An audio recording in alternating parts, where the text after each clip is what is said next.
It is chilly today in Florida. It's about 50 degrees. I know. That's not that cold. Well, in this neck of the woods, it's pretty damn chilly, so.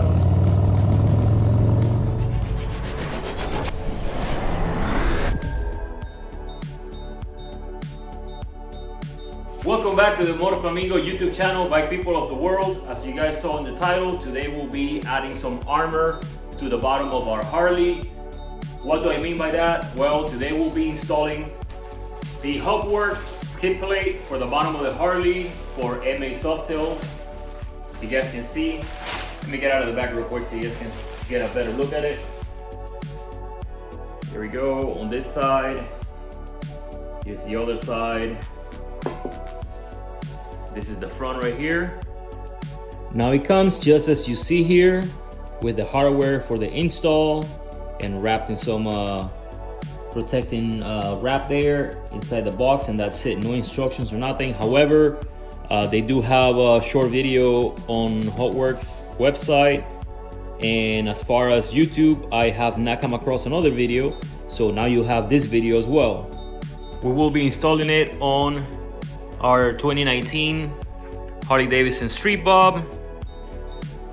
Obviously down below here. Now I do have the front crash bars from Bunking with the sliders from Santoro. Now this skid plate, they advertise that you can mount it with front crash bars. Mine looks a little thicker on the front. So I'm hoping that this upward bent here that goes to the front of the bike, where you mount it on the bolts on the bottom that I'll show you here in a minute, that this will be able to clear the bottom of the crash bar. It's supposed to, so we'll find out here pretty soon. Now I know they do have it in black powder coat and this raw aluminum look. So if you like a skid plate for your Harley and you want the black look, they do have that, and they also have this aluminum look. I went with this route because, as you guys saw on this 2019 Streetbob, we got a little bit of a gloss black and chrome going on with a little taste of gold here and there. So I think this one will stand out better on this build. Let's put it on and you guys will tell me what you think about it. Now, before I forget, here's something for you guys, and that is 20% off an Airmoto Smart Digital Pump. These pumps are rated up to 120 PSI, and I do know people personally that are using them on their trucks and their SUVs, not just on their bikes, and it's working amazing for them. So if you go to my Instagram, MotoFlamingo, on the bio, there's a link direct to Airmoto. If you click on that link, it'll take you straight to their store, and the 20% off will be automatically applied for you guys. So you get your pump and have air on demand if you need it.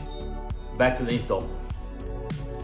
All right, so the first step, we are going to install these clamps that come with the kit. We have a YouTube Mechanics. What's the proper name for this type one out right here? Self-locking or whatnot. It has the plastic in the inside, and then we have the little bolt that's going to go on the bottom, and I'll show you how I do it now. I think I might still put a drop of Loctite in there. What do you guys think? Like so. Here we go. We have the one on one side. See the nut goes on the top, which is going to be the bottom of the bike, and then towards the road it's going to be the bolt right there. Make sure that you align it along the bike, obviously, because the frame is going to come in here after we bolt the front. Now we're just gonna do the 3 clamps on this side, and we'll move to the bike.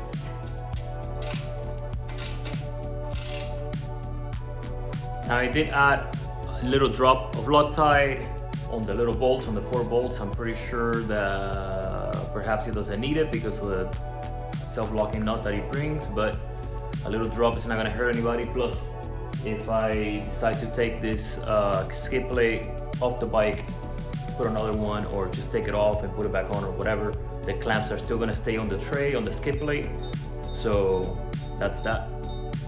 So now we're going to remove this bolt right here, the one on the middle here, on this side and the other side, and that's where the front of the tray is gonna go.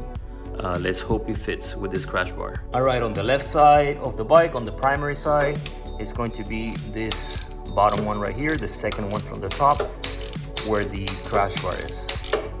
Since we've removed these two bolts from the crash bar, where that's gonna mount on the front here, we went ahead and put a fresh drop-on Loctite there. All right, let's do this.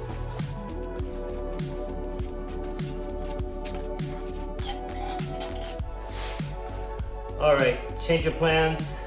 I have to do a quick modification here real quick. I will explain here in a minute in order to fit this skid plate, hopefully.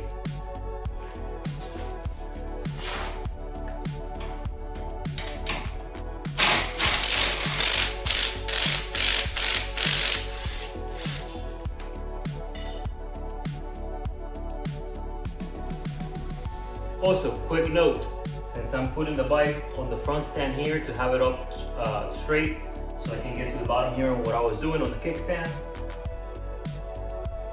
I have it strapped as well.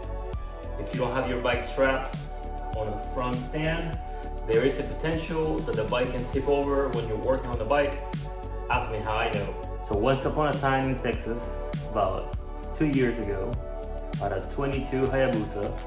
I was doing some work in my garage and had it on the front stand, like this bike, and then I strap it. I was working on one side, all of a sudden the bike gives to the other side. So I had to sprint and jump over the bike and pick it off the ground, and I took some damage to the fairing on a brand new Hayabusa. Let me try the skid plate on again, see if it works this time, and then I'll tell you guys in just a sec here what I have to move out of the way for this skid plate to work. Guess what, mother? We got it. We got that shit. Let me show you it. Check this out. There is the HOGWORKZ skid plate. As I showed you guys before, you have the bolts in the front, one here, one the other side, and then we have our 3 clamps on this side that pretty much clamp onto the frame, and then on the other side you have 1 clamp, 3 here, 1 on the other side, and they clip pretty freaking hard. All right, so 2 things. Numero uno, what did I move from the bike? I had this kickstand lowering plate from IMCC that I had put on the bike when I raised the rear with the Ross Warnemund suspension that I have on it, so that the bike wouldn't have so much of a lean on the kickstand, as they call it, a gangster lean or whatever. However, I have not done the front yet of the bike. The front is stock height, so for now I can definitely get away with taking this off. Again, why did I take it off? Well, when I went to put on the plate the first time, that plate is cut out for the stock position of the kickstand. So with this lowering plate, with the kickstand sitting lower on the bike, it was hitting that plate and it wasn't clipping with those clamps onto the frame. So that's why I took it off. I guess another solution is, if you want the skid plate that bad and you have a kickstand lowering plate like this, something similar, I guess you could always cut out an area of the skid plate and just work around it. Once I put the front suspension on the front and the bike is higher on the front, then we'll see what I do with the kickstand, whether I put one of those kickstand extensions all the way in the bottom, or if I put this plate back on or something similar, and then work around the plate. We'll bridge that gap when we get there. One more thing, the kit for the HOGWORKZ skid plate comes with these spacers. So these spacers are to put on these bolts on the front between the frame and your skid plate. Now, since I have a crash bar, you don't need the spacers. If you don't have a crash bar in the front, you more than likely are going to need the spacers to you know what I mean. be able to put it on. That's enough talking, people. I'm gonna get this bike outside, show you guys what it looks like outside, and go for a quick little ride and go into some closing points real quick. See you guys outside. Let's get on the road.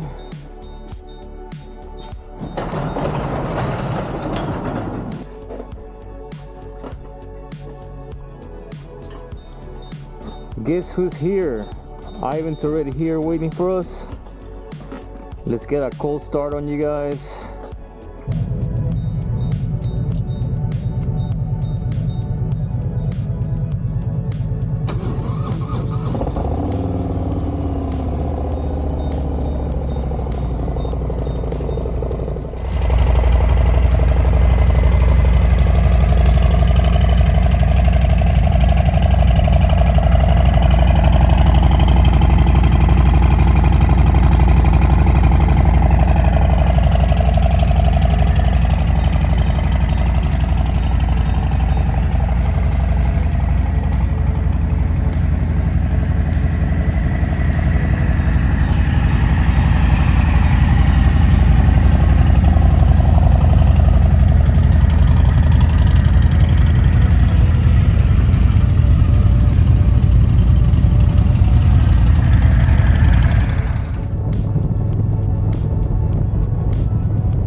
Alright, so we have the skid plate, but what is the skid plate for? So the skid plate that we have on the bike now, as you guys saw, is built and sold by HOGWORKZ, and it's made of 50-52 aluminum, and it's 0.125 inch thick.